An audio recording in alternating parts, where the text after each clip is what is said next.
বসিরহাট লোকসভা কেন্দ্রের বিজেপি প্রার্থীর সমর্থনে আজ ভোট প্রচার বিরোধী দলনেতা শুভেন্দু অধিকারীর। বসিরহাট মানে রেখা পাত্র নমর প্রার্থী, তার সমর্থনে আজ বিরোধী দলনেতার জনসভা। সন্দেশখালীর আন্দোলনের মুখ রেখা পাত্র, তারকেই প্রার্থী করেছে বিজেপি। দলীয় প্রার্থীর সমর্থনে কর্মী সমর্থকদের নিয়ে মিছিল শুভেন্দুর। এই মুহূর্তে সৌরভ দত্ত আমাদের সঙ্গে রয়েছেন, আমাদের সহকর্মী। সৌরভ, এই মুহূর্তের ছবিটা কি? দেখাবো যে সন্দেশখালীর ভূমিকন্যা হিসেবে বুধবার সন্দেশখালীর মাটিতে প্রচার শুরু করেছিলেন এবং আজ বসিরহাটের প্রার্থী হিসেবে প্রচার শুরু করে দিচ্ছেন রেখা পাত্র এবং তার সমর্থনে এখানে মৈত্রবাগান, সেখানে মৈত্রবাগানে বিজেপি কর্মী সমর্থকরা ইতিমধ্যে জমায়েত হতে শুরু করেছেন। শুভেন্দু অধিকারীর তত্ত্বাবধানে আজ আনুষ্ঠানিক প্রচার শুরু হতে চলেছে রেখা পাত্রের। যে রেখা পাত্র কদিন আগেও রাজনীতির সঙ্গে কোনো যোগ ছিল না, সন্দেশখালী আন্দোলনের মুখ, প্রতিবাদী মুখ হিসেবে তিনি ঘরের মেয়ে হিসেবে বসিরহাট লোকসভা নির্বাচনে বিজেপির প্রার্থী হয়েছেন। সেই ঘরের মেয়েকে পুরোদস্তুর রাজনৈতিক যে প্রচার, সেই রাজনৈতিক প্রচার এবং রাজনীতি করে তোলার জন্য শুভেন্দু অধিকারীর তত্ত্বাবধান সেটা অত্যন্ত গুরুত্বপূর্ণ।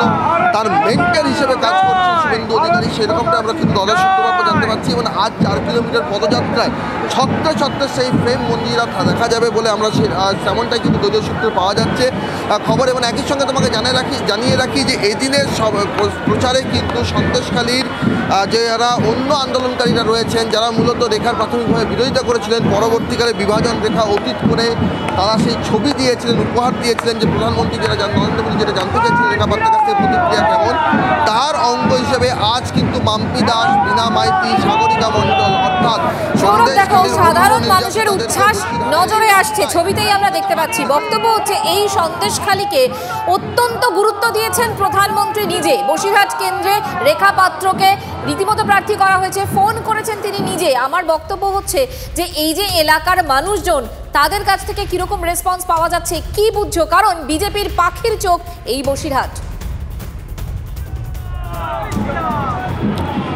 দেখো প্রতিক্রিয়া কেমন যদি তুমি বলো, তা দলীয় কর্মী সমর্থকরা প্রধানমন্ত্রী নরেন্দ্র মোদী এটা স্পষ্ট করে দিয়েছেন যে রেখা পাত্র তার প্রতিনিধি।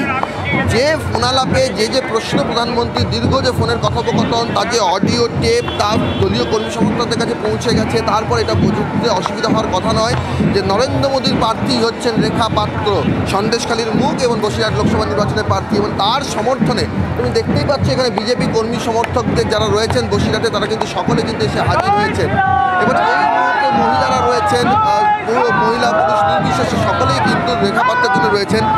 উচ্ছ্বাস কেমন তুমি যেটা জানতে চাইছো, প্রতিক্রিয়া কেমন, সেটা কিন্তু আরও যখন রেখা পাত্র যান যে 7টি যে বিধানসভা রয়েছে, বসিরহাট উত্তর, দক্ষিণ, হিঙ্গলগঞ্জ, বাদুরিয়া, এই সমস্ত বিধানসভা, আরোয়া, এই সমস্ত বিধানসভা কেন্দ্রগুলোতে যখন রেখা পাত্র যাবেন, তখন আরও বেশি করে স্পষ্ট হবে যে রেখা পাত্র প্রার্থী হিসেবে কতখানি। সৌরভ, অবশ্যই সেদিকে আমাদের নজর থাকবে। আপাতত তোমাকে ধন্যবাদ।